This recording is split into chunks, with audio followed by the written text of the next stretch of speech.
Hi everybody, Francis here. Hey George. Hey Francis. Welcome everyone to Whiteboard Fridays.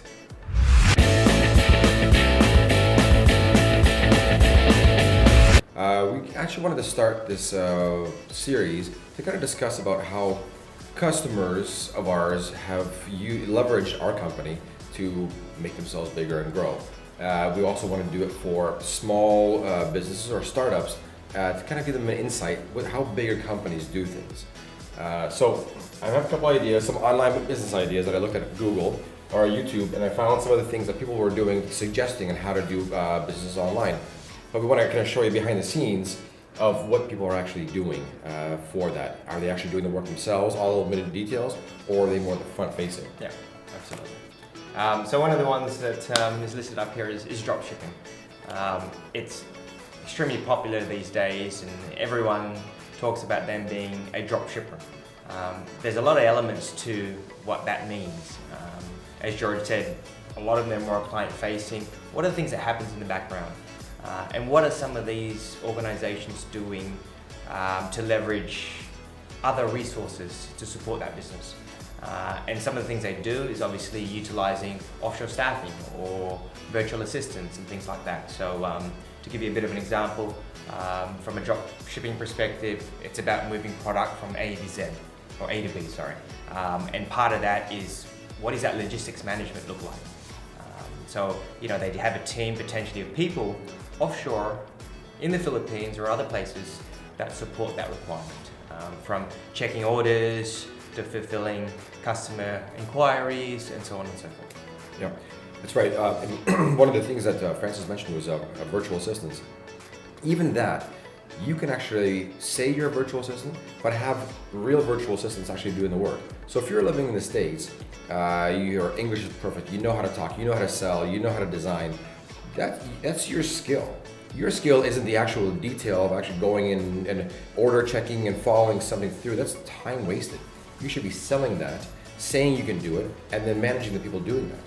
Yeah, and even taking a step back, even the dropship business in itself, to start one up, if you wanted to be a drop shipper, there's a lot of elements to it. You got to market your business, you got to have sort of a sales team. I talked about logistics. There's lots of elements to your business, and you don't need to do it yourself. You can hire, really skilled people to perform some of that activity. And in terms of digital marketing, creating graphic design, come to the Philippines and help you create some of your videos, like we are today. We're creating this video for us, but it gives you an idea of some of the things you can do from the Philippines. That's right, yeah. And so you're gonna see this theme. We don't want to repeat ourselves 5 times or 6 times, but we probably will, because really it's the same thing. We talk about that to all our customers all the time. It's the same thing, but just different names. So if we go down, so we mentioned dropshipping, Amazon. Specialized retail. We have one of our customers who does hoodies. He just does this, he has a hoodie thing. He knows how to do it. I'm not going to say his name right now, but he does a great job. But he doesn't make hoodies. He doesn't actually take the orders. He's not the one when you go on his website and take all that and pass it on, get the extra large, small, and all the customized things. That's all done by our virtual assistants. So that's why I don't want to say his name, because he pretends himself as the hoodie guy, but he's really not doing any hoodie stuff. Yeah. So we have another client, and he created this really revolutionary, I would say, little tripod product. We can mount your camera on. And some of the things we do for him is provide logistics management, staffing. We also have staff that actually helps him market that particular product, and customer support kind of staffing as well. So when people are actually inquiring about the different parts to that product or what packages they can purchase, our staff help with that support. Yeah. So continuing on, so that was affiliate marketing, web design. You don't have to be a web designer. You just have to talk about it. You have to kind of know what a cool website is and describe to the programmer, actually the one who's actually doing the coding, the detail of how to do that, manage it, and then bring it forward. That's what most companies do. Actually, if you think about it, every company outsources. Henry Ford doesn't build a Ford product, he has people that do that for him. So you have to think on that moment, that frame of mind, that you are the idea person, you are presenting it, you're selling it in a way, and then outsourcing everything else. Yeah, look, you can even think of it a different way as well. You may work already with an onshore digital marketing company who you think may actually be doing your website. Well, in fact, someone else in the background is doing the website. So you may want to consider cutting out the middleman potentially. Yes. If you got the idea, you've got the concept, you may want to hire your own dedicated team, or you may want to, give it to someone else offshore rather than be dependent on someone potentially onshore, paying them, a lot more than potentially what you could get the product for. Yeah. The theme of this overall thing is do what you do best.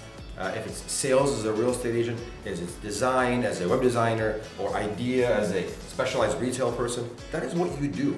But the nitty gritty, should be something that's farmed out. Yeah, and don't be scared too. I mean, people entrepreneurs, startups who have a great idea, have a great product, they may be great designers of something, and that's where it stops for them.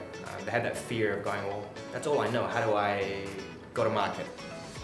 Do your research, but always have that mindset of there are other very skilled people that can support you with that. Yeah, it's probably the takeaway I'd leave with today. For sure. To wrap up, so just so people to understand, people on Fiverr, they're reselling somebody else's products. Any startup, if you have an idea, you're making that, you brought up that point with that's a holder, they have a back end. Even on YouTube, ironically, some of the YouTubers you watch, they don't edit their own video. They farm that out to people like us. We do all the target, the editing, and they do the idea. So again, I think as Westerners, that's what we do well. We are innovative, and we start up and we sell and personable. But those tedious tasks need to be farmed out to someone else who does it for less, and he's actually happy to do it. Yeah, absolutely. Yeah. Look, I hope you've learned something from today. We wish you all the best. If there's anything we can do to support you, click down here. Yeah, thanks. Bye, guys.